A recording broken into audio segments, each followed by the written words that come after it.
Hello दोस्तों, आप लोग देख रहे हैं e commerce coaching YouTube channel. मेरा नाम है अंकित।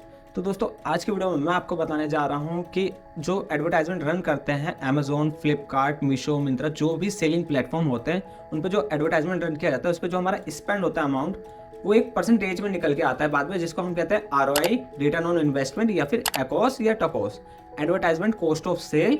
और जो टकोस होता है टोटल कॉस्ट ऑफ सेल। तो जहाँ पे भी हम एडवर्टाइजमेंट रन करते हैं वहाँ सब जगह इनका यूज होता है और ये काफ़ी इंपॉर्टेंट होता है एडवर्टाइजमेंट प्लेटफॉर्म को लेके। ये सब परसेंटेज कैसे निकालते हैं या हम जितना स्पेंड करते हैं अपने एडवर्टाइजमेंट पे, उसका जो सेल रेवेन्यू जनरेट होकर आता है उसको हम एक परसेंटेज पे निकालते हैं। अगर आप किसी ई कॉमर्स फील्ड में जॉब कर रहे हैं या आप खुद का कोई प्लेटफॉर्म हैंडल कर रहे हैं तो ये वहाँ आपके लिए इंपॉर्टेंट देगा। तो दोस्तों, आज यही सब मैं आपको बताऊंगा कि ROI कैसे निकालते हैं, एकॉस कैसे निकालते हैं या टकोस कैसे निकालते हैं। तो बिना समय गवाए चलिए आज की वीडियो में शुरू करते हैं। तो जैसे कि दोस्तों हम अपने कंप्यूटर स्क्रीन पे आ रखे हैं, यहाँ पे जो आपको शो कर रहा है यह है अमेजोन का एडवर्टाइजमेंट प्लेटफॉर्म। यहाँ पे जो हमने स्पेंड कर रखा है 469 रुपीज, जिसका सेल आ रखा है 2633 रुपीज। और जो एकॉस की मैंने बात की थी, एडवर्टाइजमेंट कॉस्ट ऑफ सेल, वो हमारा 17% आ रखा है 4 ऑर्डर पे। अभी जो 17% आ रखा है इसको निकालते कैसे ये मैं बताने जा रहा हूँ आपको। प्लस में इस पे अगर आपको ROI निकालना है और टकोस निकालते हैं तो कैसे निकालते हैं ये सब कुछ मैं आपको बताऊंगा। तो सबसे पहले एकॉस जो आपको दिख रहा है उसकी फुल फॉर्म है एडवर्टाइजमेंट कॉस्ट ऑफ सेल। मतलब जो हमने एडवर्टाइजमेंट पे पैसा लगाया उससे हमें कितना सेल जनरेट होकर मिलता है। और इसका फॉर्मूला जो होता है ये है spend divide by sell multiply by 100। मतलब अगर हमने 1000 रुपये स्पेंड किए उसको हम डिवाइड करते हैं टोटल सेल मान लो 10,000 की सेल आ गई और मल्टीप्लाई बाय 100, तो उसको अगर हम डिवाइड करते हैं तो इसका हमारा आखिरी में निकल के आता है 10%, जैसे कि आपको यहाँ पे शो कर रहा है। तो ये जो 10% है ये हमने 10% इस्तेमाल सेल हमारी आई है। मतलब टोटल जो हमने स्पेंड किया है 1000 रुपये, उस पर जो 10,000 का जो सेल आया है उसका ये 10% है।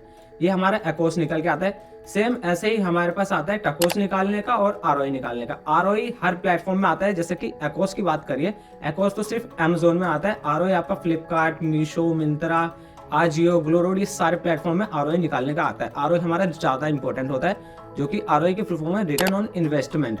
इससे आपको समझ आ रहा है कि हमारा जो इन्वेस्ट किया उस पर हमें कितना रिटर्न मिल रहा है। तो इसका जो एक फॉर्मूला होता है वो है सेल अपॉन में स्पेंड। मतलब हमारा टोटल सेल कितना हो, मान के चलिए 10,000 का सेल हुआ है, उस पर हमने स्पेंड किया 1000 रुपये। तो अगर हम 10,000 को डिवाइड बाय 1000 से करेंगे तो इसका आएगा आपको 10%। तो मतलब हमारा 10% की सेल रेवेन्यू जनरेट होकर आई है हमारे स्पेंड को लेके। उसके बाद हमारा ये आपको मैंने बता दिया एकॉस क्या होता है और ROI क्या होता है। उसके बाद आता है हमारे टकोस। टकोस क्या है पहले मैं आपको ये क्लियर कर दूं। टकोस मतलब total advertisement cost of sale. मतलब अगर हमारा ऑर्गेनिक सेल आ रहा है 10,000 रुपये का, अगर मतलब हमारे पास X प्रोडक्ट बिकते हैं जिसका एडवर्टाइजमेंट कॉस्ट हमारा आ रहा है 10,000 का और ऑर्गेनिक सेल आ रहा है 10,000 का, तो मतलब टोटल जो सेल हो गई 20,000 की। अब अगर हम 1000 रुपये स्पेंड कर रहे हैं तो 10,000 तो हमारा ऑर्गेनिक सेल आ रखा है 10,000 का, और 10,000 का अपने एडवर्टाइजमेंट जो कि मतलब 1000 रुपये का एडवर्टाइजमेंट यूज किया था उस पर हमें 10,000 की सेल आई। तो मतलब टोटल सेल आ गई हमारी 20,000 की, उस पर हमारा सिर्फ स्पेंड हुआ 1000 रुपीज का। अब इस पर करना मल्टीप्लाई बाय 100।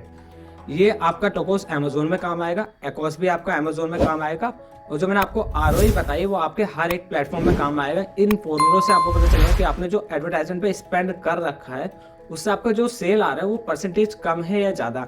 अगर आपका ROI निकल के आ रहा है तो ROI हमारा जितना ज्यादा होगा उतना ज्यादा प्रॉफिटेबल में होंगे। मतलब अगर आपका ROI निकल के आ रहा है तो 5 से ऊपर ही निकल के आए, इतना आप अंदाजा लगाए। क्योंकि आप वैसे तो अगर परसेंटेज नहीं निकाल पाएंगे कि आपका मतलब 500 रुपये स्पेंड हुआ, उसमें 10,000 की सेल आई, तो आप परसेंटेज नहीं निकाल पाएंगे कि सेल ज्यादा हुआ या कितना। तो आपका ये देखिए कि ROI हमेशा ज्यादा होना चाहिए।